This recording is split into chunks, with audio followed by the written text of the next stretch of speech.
Қарлығаш пен Дәуіт. Бір қарлығаш жардың қуысына ұя салып өмір сүріпті. Қанаты қатпаған балапандары анасы азыға келуге кеткенде шыдамсыздана күтумен болады екен. Бір күні балапандарды жемекке қарлығаштың ұясына жауыз жылан өрмелеп шығып бара жатады. Мұны көрген қарлығаш аспан мен жерді шарлап, шыр-шыр етіп, балапандарына арашашы іздейді.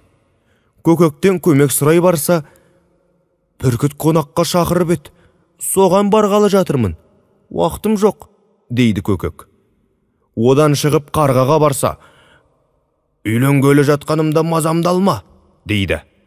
Қарлығаштың амалы таусылып, шырылдап ұшып келе жатады. Бір кезде Дәуітті көреді. Дәуіт қарлығаштың шыр-шыр еткен дауысын естіп, «Достым, неге зарлайсың?» деп сұрайды. Қарлығаш сонда, «Жауыз жылан балапандарымды жұтпақшы болып, ұяма өрмелеп жетіп қалды. Соған не істерімді білмеймін», деп қарлығаш көзінің жасын төгіп жібереді. «Олай болса, мені жеткіз тезірек», дейді Дәуіт. Қарлығаш қанатын тосады. Дәуіт жотасына шығып алады. Көзді ашып жұмғанша ұясына жетеді. Жылан ұяға тақып қалған екен.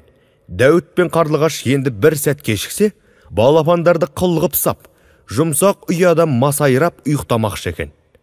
Дәуіт аяғымен шабатырнап, жыланның екі көзін ағызып жібереді.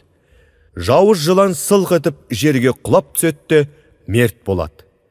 Дәуіттің ерлігіне сүйсінген қарлығаш онымен айнымас дос болыпты. Содан бері талай заман өтсе де, екеуі бір ұяда тұрып, бірге өмір сүреді екен.